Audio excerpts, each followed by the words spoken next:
So Mixels are the wild and buildable monsters from the LEGO Group, but they're also an animated series on Cartoon Network. Just when you thought it couldn't get any better. But how did this happen? Whose idea was it to create these wacky little characters in the first place? As with most of the LEGO Group's new ideas, lots of concepts were being developed within the super secret product design team in Billund, Denmark. A lab so secret that most LEGO employees aren't even allowed inside.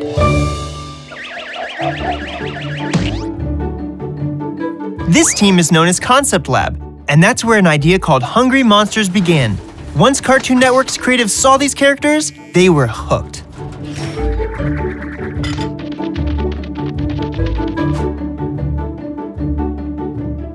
So Concept Lab is a department at LEGO that deals with all future possible play experiences that LEGO could offer. This is when they were actually called Hungry Monsters. They were a little bit smaller than they are now, with very big mouths, hence the name Hungry Monsters. I mean, it's a true partnership because when they started it, I know that Rob and a few of the execs were just walking through LEGO, and they were like, you know, it's like being at Willy Wonka's chocolate factory or something, where they were like showing them the latest projects.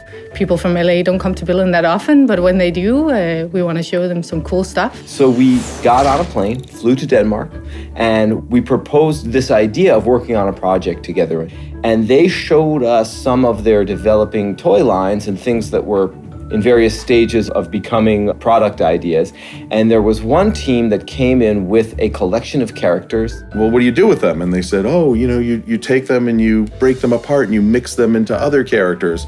And then one of the other execs said, oh, Mixels, we should call them Mixels. And that's where the idea started. It's really good actually working with Cartoon Network. I think because we co-created this between us, it's quite a unique relationship, but we have actually probably weekly meetings, a lot of emails going back and forth, and we actually go and visit them a couple of times a year as well. They ask us what we would like to see. What do we do? What do we do? Like they'll take a character like this and show us a rough form of it. And then we'll say, oh, that's great. And then think about the character, name them, come up with an idea of like, okay, who is this guy? What could he be?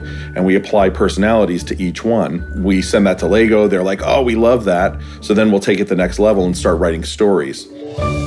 Everyone calm down and look for a light bulb.